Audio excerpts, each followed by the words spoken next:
Moon Knight, Fist of Khonshu, issue number 13. Let's get into it.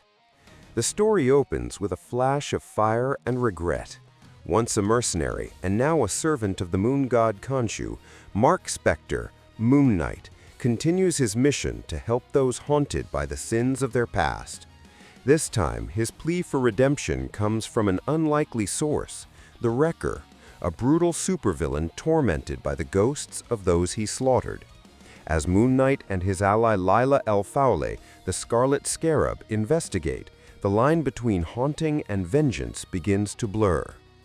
The tale begins in flames. A burning city glows orange beneath choking smoke as two firefighters rush through the chaos, shouting for survivors. One freezes in terror. Something colossal is moving through the fire. A narration from one of the innocent victims overlays the horror. A towering figure, bigger than the Thing, bigger than the Hulk, bigger than the whole entire world. It killed without mercy, and as the victim recalls, its eyes gleamed with madness. Cut to the present. Mark sits in a group of traumatized victims, listening as they recount their stories of horror. One man remembers even Dr. Strange defeating the Wrecker and saving lives, but there's no pride in his tone, only exhaustion. Moon Knight listens, his expression tightening. He admits he's seen violence before, fought gods and monsters, yet nothing compares to the horror the traumatized firefighter described. He says the lives destroyed that day were treated like they were just meat. Suddenly, Mark snaps. He roars and kicks over a trash can, furious at himself. "He played me," he yells, realizing he's been manipulated.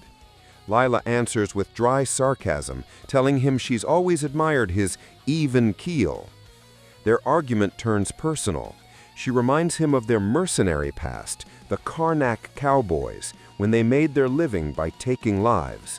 "Don't pretend you've forgotten who we used to be," she warns. The firefighter watches them from the shadows. Moon Knight and his allies confront the Wrecker again. Bathed in white light, Mark demands the truth. The Wrecker insists the killings weren't his fault, claiming his new crowbar, gifted by Madame Masque, was possessed. Lila and Tigra recoil at the absurdity, but Moon Knight senses something more. When the Wrecker, grinning, asks why his other victims aren't haunting him, Moon Knight frowns. He's right. Something's off here. Mark and Lila head into the night, agreeing they need an expert on magic. Mark reluctantly admits they need Dr. Strange. When Lila reveals Strange is dead but has returned, Mark mutters they've always had a complicated relationship, punctuated by the time he may have punched the Sorcerer Supreme. Instead of Stephen Strange, they're greeted by Clea, dressed in regal purple and black, who notes that the favor of the warlord of Manhattan is no small thing. She welcomes Moon Knight warmly, much to Lila's surprise. Clea listens as Mark explains the problem: vengeful ghosts that seem to be controlled rather than free. She asks if he's trying to protect the killer. Mark doesn't answer, but Lila does. "That's what I've been saying, the absurdity of protecting the Wrecker." Though unwilling to get directly involved, Clea grants Moon Knight and Lila the ability to see the truth for themselves. With a flash of light, she releases their astral forms into the magical realm. The world transforms into a surreal, spectral landscape pulsing with color and motion. Moon Knight appears in shining ghostly armor, while Lila's astral form unfurls golden wings. She marvels at the magic around them, vibrant, alive, terrifying. They soar through this dreamlike version of the city, hunting the necromancer controlling the ghosts. Lila shares her own transformation. Once a mortal fighter, now Toweret's emissary between life and death. Her tone softens as she tells Mark she died to find her new path, and that the mission was never meant for her.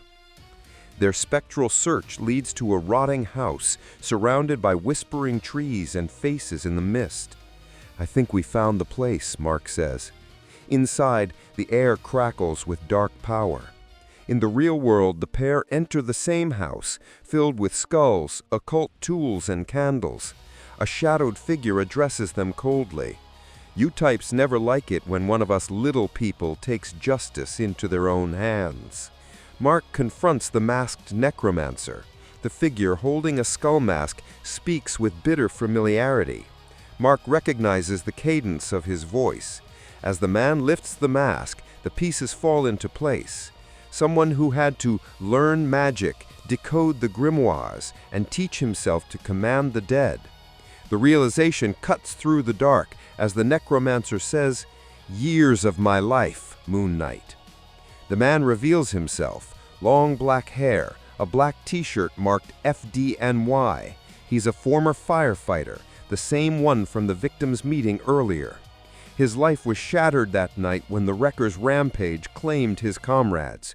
Now he's become something else, a necromancer, wielding the dead as his instrument of vengeance. "After what I saw that night, the Wrecker went wild. I knew I'd spend years, however many it took," he says, standing in the candlelight. To be continued.